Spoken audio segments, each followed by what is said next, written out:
Wherever you go in the world, the food of the street represents the identity of the people. Clues to culture, race, and religion can be found in the local cuisine. In one way, demonstrating how life in the 21st century, more than any other time, has been determined by the migration of races and cultures. On an island off the northwest coast of Malaysia, multiculturalism is not an idealistic ambition, it is simply a way of life. Ethnic Malays, Indians and Chinese live side by side, producing a melting pot in a city renowned for the fabulous food served up by roadside vendors. Forget about the holiday brochures and the tourist traps.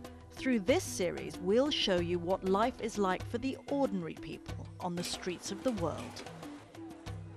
This is Street Food, and this is Penang.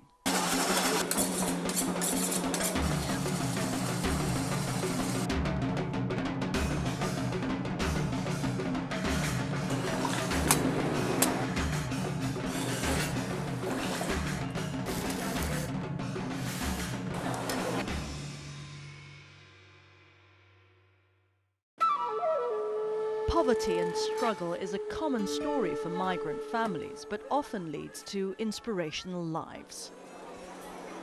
Yes, yes. At his street corner stall, CHEAH Ming Kin is still making the same dish which provided him with a livelihood and has helped him raise his family. He's been doing this for half a century. In his 80s, it's been a long road from when he first arrived on the island as a boy. I didn't go to school. I was 12 years old. I did odd jobs. There was hardly any work available.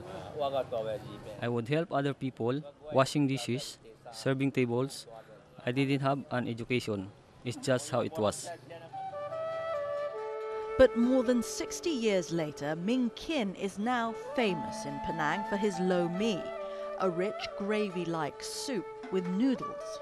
His sons have been at his side from an early age, not just inheriting their father's skills, but a work ethic that is typical of such stall owners.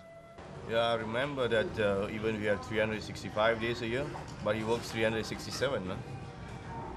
That in between the 2 days of the Chinese New Year, he works 48 hours, non-stop. We don't close.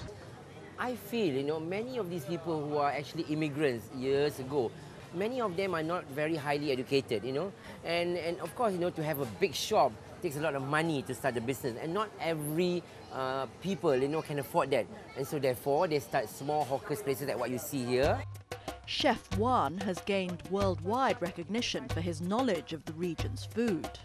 And don't forget, if you interview many of these hawkers, they're so proud. Many of their kids are doctors, are lawyers, they're very successful, And imagine having a father who's for 20 or 30 years doing the same thing over and over and again. It's all about having the pride, about having the passion. To me, that's success. This is true of Ming Kin's son. At CHEAH, learning from his stall owner father, he now runs an upmarket restaurant, serving up the same food he watched his father cook on the street. In my heart, I'm always thankful for my parents. They already set up the business and I just follow their footsteps, which I don't have to struggle for 10 or 20 years to achieve that status. No? And one of the most popular dishes on offer at CHEAH's place is the lo mee recipe handed down by his father. But how does his dad think this dish compares to the family recipe? When it comes to food critics, Ming Kin is the toughest of them all. After all, he's been making lo mee for over 50 years. And here's the thing. He's thinking Look at about it. He's thinking, tengah fikir ni. Yes, no, Yes, no. Wow, that's a long time to ponder, isn't it? Sedap. Macam mana? Sedap? Bagus? Oh. Bagus kan. Okay. Not much different. Not much different, huh? Not much different. I thought for a while he's choking.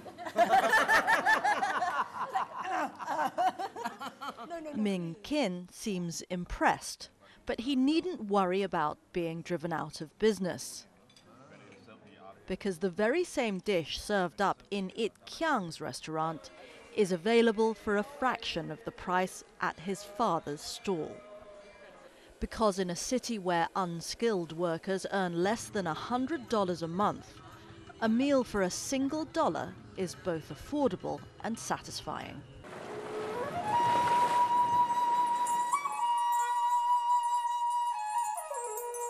Penang's history as a trading port continues to shape its culture.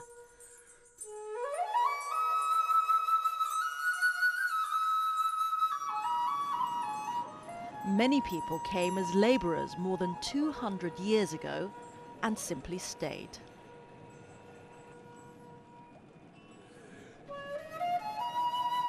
Although they brought with them much more than their food, it's through this food that we are given a window into the lives of ordinary people.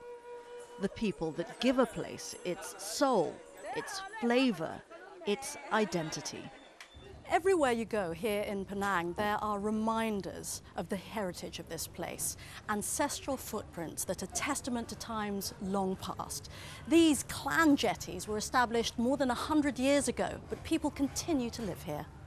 Dato Key's ancestors were immigrants who arrived by sea in huge junks from mainland China. My great-grandfather came in one of these boats. They then worked for people for a year to pay back their fare, and finally decided that there were so many opportunities here, and through sheer hard work, they could then found their fortune.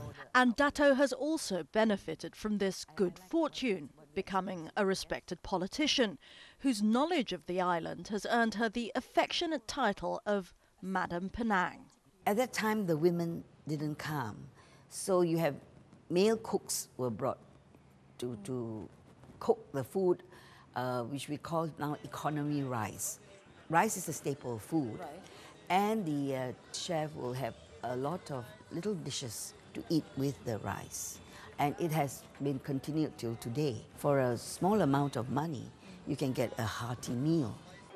And the locals are still taking advantage of the cheap and cheerful food sold in the streets of Penang. It's a 24-hour operation, little time for rest as the city comes alive at night. The onset of darkness triggers a vibrant explosion of colour. And of course, more eating. People are drawn to places like this, Gurney Drive, whose night markets seem to stretch along the entire foreshore. Hundreds of snack stalls that attract hungry diners until the small hours of the morning. It's the middle of the night. There are hundreds of people here eating merrily. Isn't that fabulous? Look at that. You know, in Malaysia, it's always the word makan, makan, makan. Instead of saying manjara, manjara, manjara. Eat. With Chef Wan as my guide, this is the ideal place to explore the geographical influences that have helped shape Penang's cuisine. And where better to start than a plate of rojak, a signature dish whose sweet, sour, bitter and salty flavours provide a metaphor for the social recipe that has produced Penang's identity. There's a lot of influence from our neighbour Thailand. Yeah? When you go down south, our neighbour from Indonesia, Java, Padang, Aceh and all that. And then north also this particular area, because of the Indian Muslim that arrived to the shore.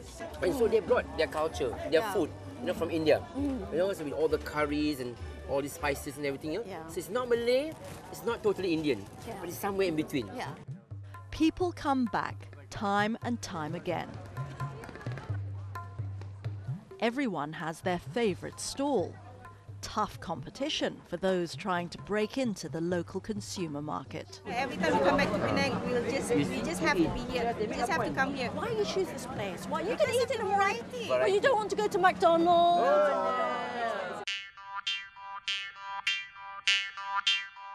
Food here has evolved to become an art form, a social spectacle, a live display of one's ethnic roots. This is of Indian influence. Indian Yes, influence, yeah. datang dari Southern India. Because his family ancestors come from Southern India. Yes. Yeah. And he is quite well known in Oh, Gurney Drive, yeah, isn't he? Yeah, he's famous. A one-man enterprise, but not a one-man show, because here in Penang, you'll find many others like him.